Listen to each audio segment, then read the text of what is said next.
So going back to those beautiful goddesses, so we got Hathor, we have goddess Isis, we have the Kuan Yin, we have Green Tara, we have Mary Magdalene and Mother Mary, and also White Buffalo, which actually she hasn't come through to me as much. So I always try to be really authentic with my work and try not gate crash stuff and go yeah, all of this.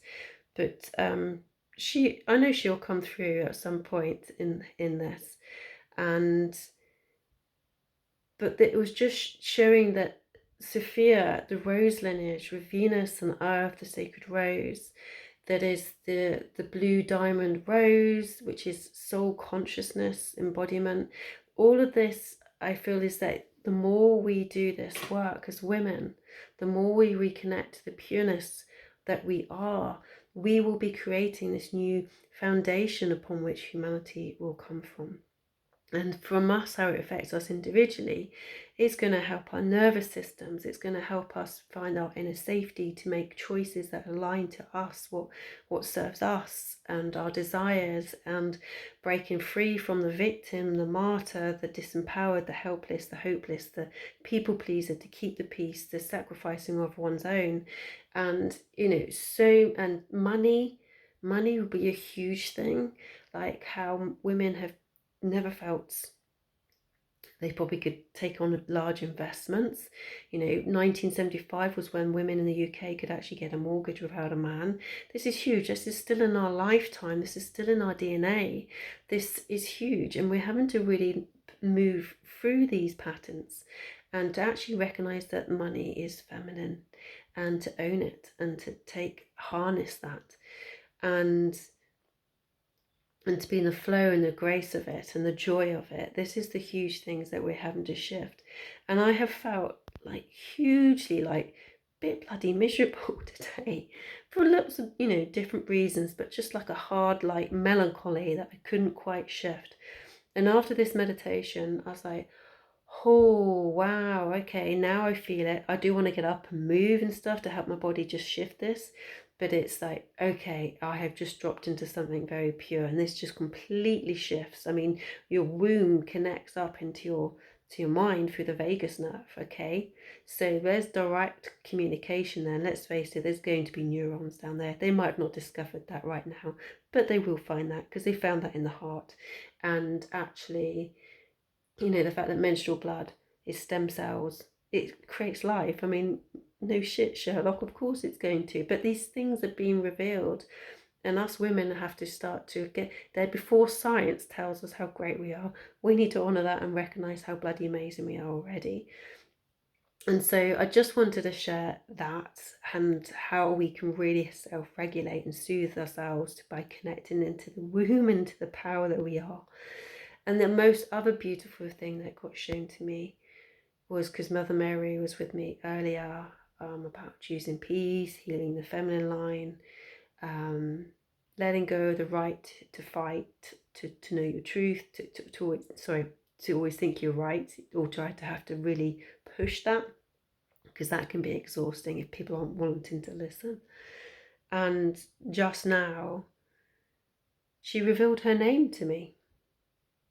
And it's, yeah, Ethylene. And when you look up that name, it means noble, righteous, in terms of that connection, and so close to God, that divinity. And it's been so interesting thinking, why have we never heard her name before? And she's finally ready to reveal her name to us. It's like another layer. It's like another layer of truth that she is willing to allow the narrative to hear, her truth and who she really truly is. And she was not some young woman that just got told you're going to get impregnated. She was fully aware of this whole process and knew what was happening, and did so much work to ensure she could be the carrier of Christ, of Yeshua, and to ensure her womb was pure. I'm not saying she wasn't virgin, or she wasn't a virgin. This is about actually her womb was virgin. Her womb was pure from a mitochondria from her DNA. She wasn't carrying wounds or suffering of the feminine, which meant that when she was carrying Yeshua, it came from a place that was pure from the divine feminine, from Sophia, Gaia. Okay, so that's where the purity comes from. So without the suffering and the wounds, the DNA was the true mother that came through to enable her to take the seed and to bring in Yeshua into his life. So she is so much more powerful than our stories and the Bibles tell us, because ultimately it has never wanted strong women in those narratives.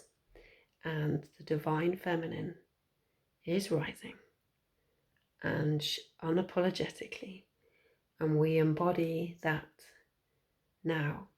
And everything that is sinking into alignment, everything is coming to the first sign of the zodiac that has happened, I think over 4,000 years ago. All these conjunctions that are going on right now, this is reset. This is the resetting of the divine feminine. I keep seeing these beautiful goddess statues, you know, the way they really voluptuous hips, and, you know, this is the divine feminine. The ancient feminine is rising up to be fully seen, witnessed, and heard, and she will not be quietened. Okay, so for us, it's best to embody that and ride that friggin' large wave rather than feeling it's chaotic and being kicked off. Basically, we need to be really in a place of conscious surrender to allow ourselves to move with this wave, which is going to be hugely powerful. Rather than trying to paddle or steer a different direction, really hold and connect to ourselves to allow this shift and change. So exciting times. So this shouting out to you, I want to be part of this. So you've got Daughters of the Golden Rose. You've got that's ready there, ready for you. You can start that whenever you want. It's self-paced. If you want one-to-one with me to really like crank up that whole journey for you and feel supported through it, then there's that option as well. And then we've got the spring equinox. So if you're based in East Devon, this will be really plugging into this. And I can imagine the new moon, I will be doing a meditation for that too. So this will really give us the taster of what's to come. So reach out, speak with me, talk to me, look at, you know, let's have a conversation. Okay, this is exciting times, and women need to do it together. Men, I haven't talked about you beauties yet. You are going to be a fundamental part of this as well, but boy, you haven't, the womb, the physical womb is like really big part of this. Okay, and this isn't excluding you, but this is just showing me what we are with the female body right now. Okay, and so certainly if you're a male listening to this, you've got this far, and you're really interested in how to really connect into the feminine that's within you, then that is something I can feel brewing to the surface as well, because this is very important that men connect to the feminine that's in them too. That will be a huge game shift and changer right there too. So, and for the ladies out there, I do have a Telegram group for you to drop into, okay, which is slowly building up lovely to beautiful women in there. And so there is that as well. So I'll drop that link into. So lots of love, and keep grounded.